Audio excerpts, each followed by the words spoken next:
Yo, we got everything. We got pit bulls, we got horses in the island, alligators, you know what I'm saying? In the hood. And he's purring too, like a kitten. You know what I'm saying? Give him a name, Soy. The name is Lacoste.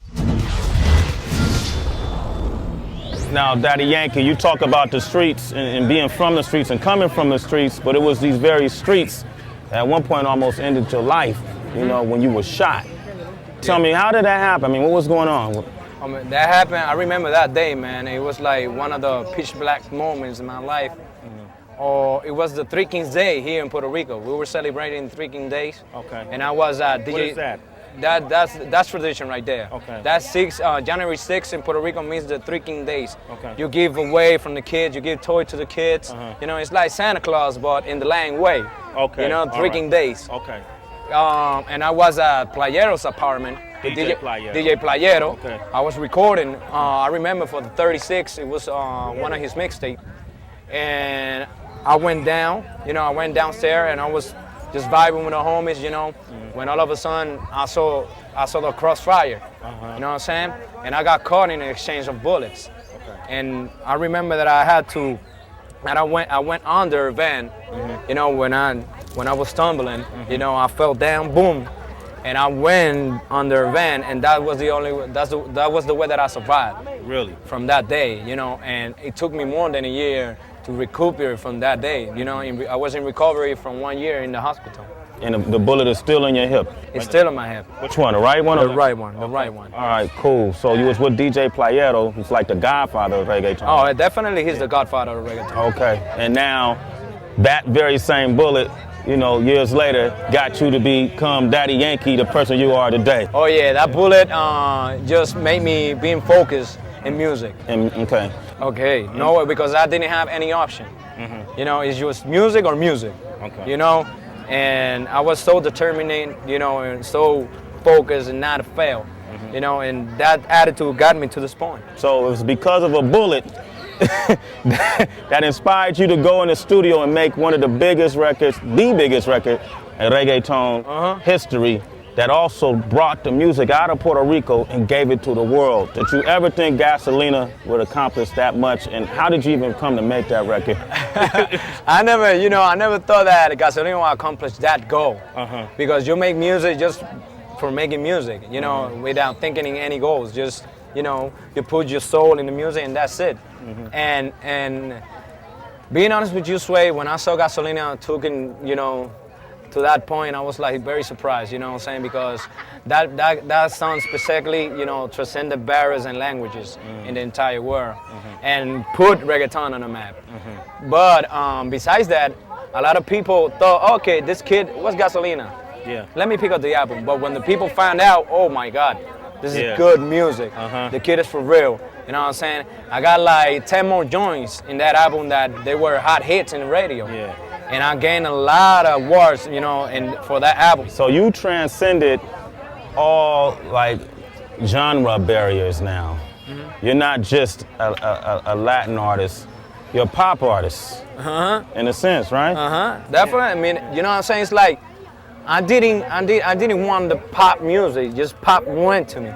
You know what I'm saying? Because I didn't have like a record label behind me, putting money behind me, like that's Daddy Yankee, the artist. No, I wasn't an independent label. My label, the Cartel Records. Yes. You know, everything happened naturally.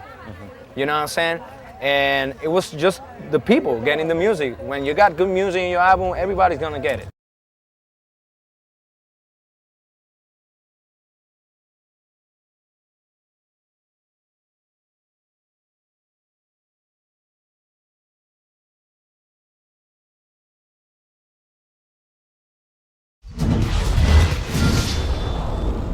Now, earlier we talked about how reggaeton got its roots from hip hop and merengue, salsa, and dance hall.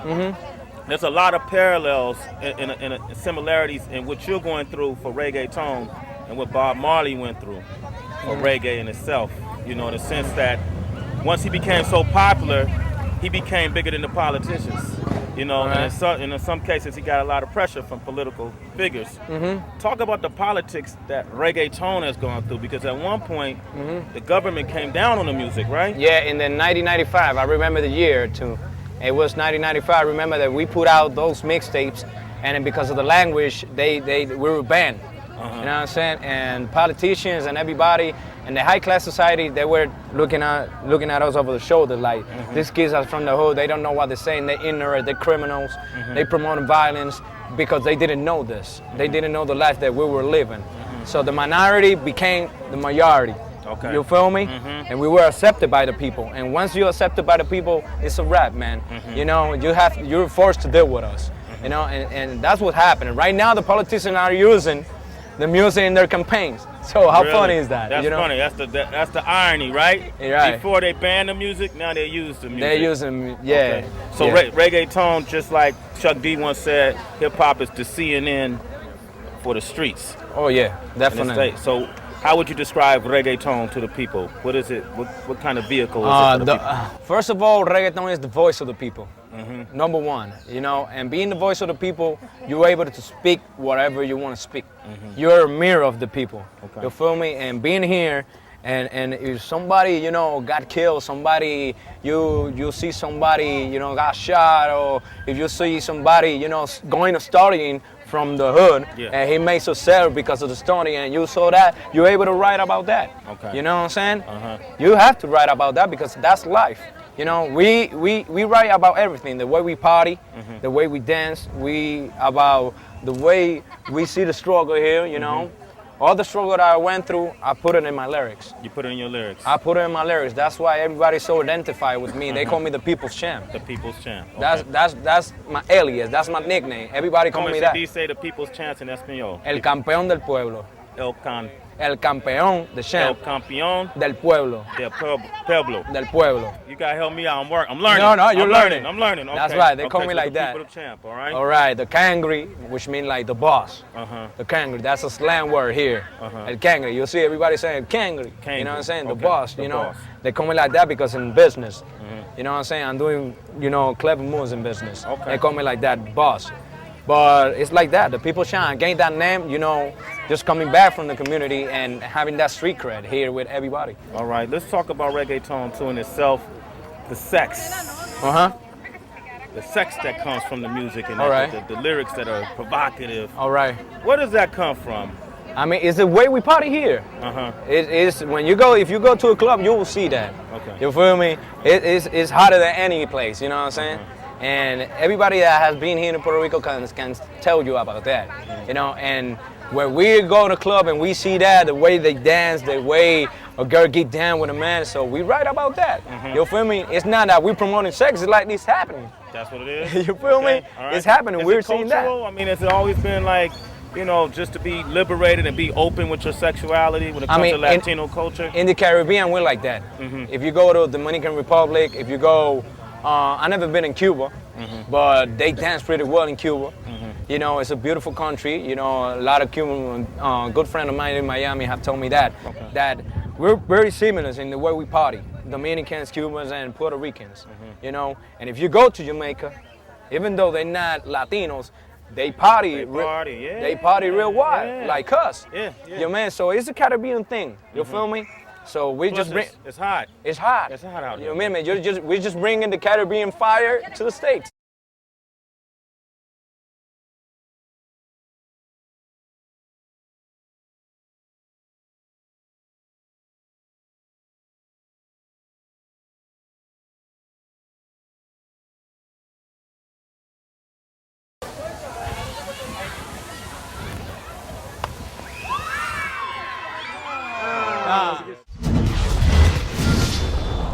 So tell me about this park. Why is this park so important right now? I mean, this park means a lot to me because I grew up playing this baseball field. You know what I'm saying? The name of the field is Santiago Iglesia, but they name it, they put on another name, Juan Cintron. He was our coach here. You know, he got killed right there. Where? Behind. He got shot behind right the catcher, yeah, he got shot right there. And their son, they grew up with me. You know what I'm saying? And they one of my best friends till today. And, you know, and I got that memory in my head, you know. Since I was a little kid, I was in shock because he was my manager. Then I went to his burial, you know what I'm saying, and seeing my manager, you know, right there, dead, you know, I couldn't sleep in those days. How old were you when that happened? I was like 6 years old. So you and a lot of other kids around that age saw this man get killed on this field? Yeah. Really? We saw him like that. It was tough because a manager for a kid represented like a role model. You feel me? And you don't understand that till you get to a certain age to understand what really happened. You know, when you're a kid, you're just shocked. You're just being your role model getting killed. It's something that you will never forget. Wow, that's crazy, man. It's like Puerto Rico is like any hood USA, but people don't realize how hard it is in Puerto Rico. Like, I'm just looking around. What are these buildings? I mean, how these buildings always been here? I mean, those are nice buildings now, but when I was growing up, those was like ghetto, real hood. You know what I'm saying? And it was minor leagues baseball from those kids, other kids from Las Lomas that I used to live over there, and we were here like playing baseball, like dreaming to be a major league player. That's big in Puerto Rican culture, baseball as a sport. But do a lot of kids look at this sport as a way of a means of getting out? Oh, definitely. You need to be, if you're Puerto Rican, you ever have to play baseball or boxing. Baseball, boxing. You know what I'm saying? If you didn't do one of those, you're not Puerto Rican. You're not Puerto Rican? You feel me? Right. Boxing and playing baseball. So baseball was kind of a means of taking it to another level and achieving a lot of success and maybe getting that major label. I'm thinking major league, okay. So baseball for a lot of kids represented a way out, a means of getting that major league contract and make a lot of money, right? Definitely. Imagine you watching, it's like the kids right now, watching Bernie Williams, Jorge Posada, these cats that represent Puerto Rico, Carlos Beltran, Carlos Delgado, all those little kids that play baseball here, they're looking up to them, you know, to be one of them. As I grew up watching on other players, you know, right here in this baseball field, like, I mean, Roberto Clemente, he wasn't in my time, you know what I'm saying? But that's everybody's baseball player dream, to be like Roberto Clemente. Roberto Clemente, legendary, right? Legendary. He's like one of the biggest icons that we have here in the country. And what I'm starting to discover about Puerto Rico, similar to the States or any other hood, is as young Puerto Rican men, at some point, you got to make a decision. It seems like you're always surrounded by these streets, the street wars, and all the ills of the street. Oh yeah. Or you try to take a different route that you, at the end of the day, chose to go through this music, right? Definitely. It's like me. I was playing baseball, and during that exact time, I got shot. You know, so it was a wrap for me to being a baseball player. You know what I'm saying? I was like very frustrated. I was disappointed by life, but all of a sudden, God gave me this talent to support my family. That's how I get it. I fell in love with the reggaeton culture. Okay. You know, because that was a way to, to support my family.